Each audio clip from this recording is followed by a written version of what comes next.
Minute बाप रे, बहुत दिया सर, इतना मत दीजिए, बहुत दिया। 16 घंटा चर्चा है और 4 मिनट दे रहे हो आप। आपके पार्टी को जितना दिया आपने लिया होगा। की बात छोड़ो, आपने मेरा दे रहे हैं सर। मैं बहुत संक्षिप्त में अपनी बात रखूंगा जी।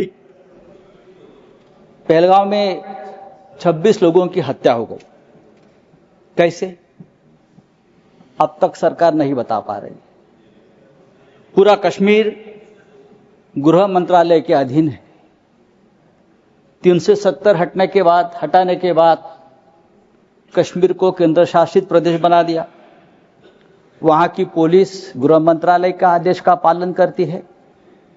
पूरे कश्मीर में आर्म फोर्स एक्ट लगा दिया है। वहां के गवर्नर भी आपके हैं, बहुत मजबूत आदमी है। फिर भी हमला हुआ और हमलावर निकल गए। गवर्नर ने भी अपनी चूक मान्य की है कि ये चूक हो गई है, सुरक्षा में चूक हो गई है।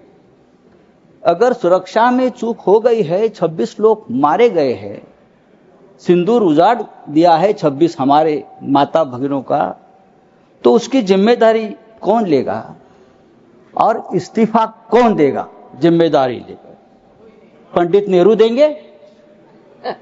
नहीं, पंडित नेहरू देंगे या प्रेसिडेंट ट्रम्प देंगे या जेडी वांस देंगे? कौन देंगे? इस्तीफा देश के गृह मंत्री ने देना चाहिए, ये उनकी जिम्मेदारी है सर। इस देश में 24 घंटे में उपराष्ट्रपति का इस्तीफा लिया जाता है क्योंकि आपके बात मानते नहीं। लेकिन 26 लोगों की हत्या होने के बावजूद किसी का इस्तीफा नहीं, किसी से माफी नहीं। ये इस देश की स्थिति है। हमारे आदरणीय प्रधानमंत्री अपने आप को ईश्वर के अवतार मानते हैं, उनके भक्त उनको ईश्वर के अवतार मानते हैं। वो भी कहते हैं, उनका कहना है कि मैं समय से पहले समय को भांप लेता हूं, ये ईश्वर की कृपा है।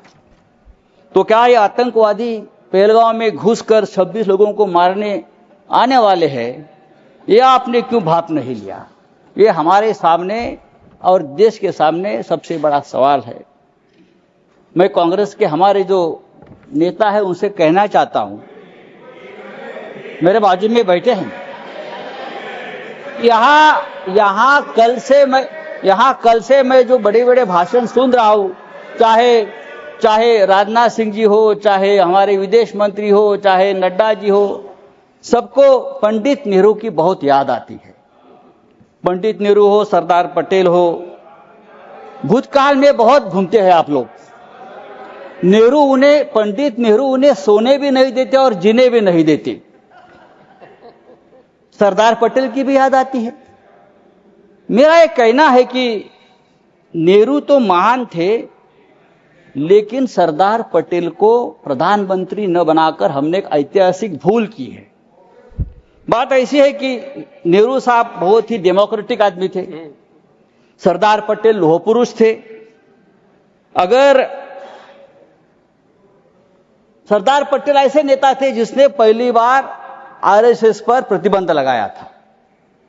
अगर सरदार पटेल जीवित होते और 10 साल, तो ये लोग आज सामने दिखते भी नहीं।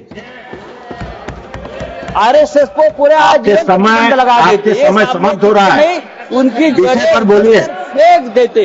समय समाप्त हो रहा है, विषय पर बोलिए। तो आपको पंडित नेहरू का आभार मानना चाहिए कि पंडित नेहरू की वजह से आप यहां बैठे हैं, राज कर रहे हो। ये पंडित नेहरू की मेहरबानी है। अगर सरदार पटेल प्रधानमंत्री होते तो आज आप हमारे सामने सत्ता में हो या देश में दिखते नहीं, उखाड़ कर फेंक देते। सर नहीं सर, सरकार ने आपका समय समाप्त हो गया। मैंने बोला था आपको, लेकिन आप उलझे हुए थे। मैंने आपको बोला था। सरकार बोल रही है समय समाप्त हो गया आपका। हमारे सामने नेक्स्ट स्पीकर बनाऊंगा। पाकिस्तान हमारे सामने गिड़गिड़ा रहा था, हाथ जोड़कर हमसे रिक्वेस्ट कर रहा था कि सीजफायर कर लीजिए, युद्ध विराम कर लीजिए। अगर युद्ध विराम किया है तो युद्ध विराम के हमको क्या मिला? आप मुझे बताइए। बात तो पीओके पर होनी थी, समाप्त कीजिए। धन्यवाद। कम से कम जो कुलभूषण जाधव 15 साल से उस जेल में तड़प रहा है भारत का, उसको तो छुड़ाना चाहिए था। एक धन्यवाद। बात करनी चाहिए थी, हमारा कुलभूषण मैं जाधव नेक्स्ट स्पीकर बुला रहा हूं संजय राउत जेल साहब, में आप सीनियर मेंबर 15 हैं, साल आप से समाप्त कीजिए। तड़प रहा है, श्री उसकी तो मांग होती अशोक राव हमारे सावंत। पास से अशोक मछुआरे राव शंकर राव सावंत।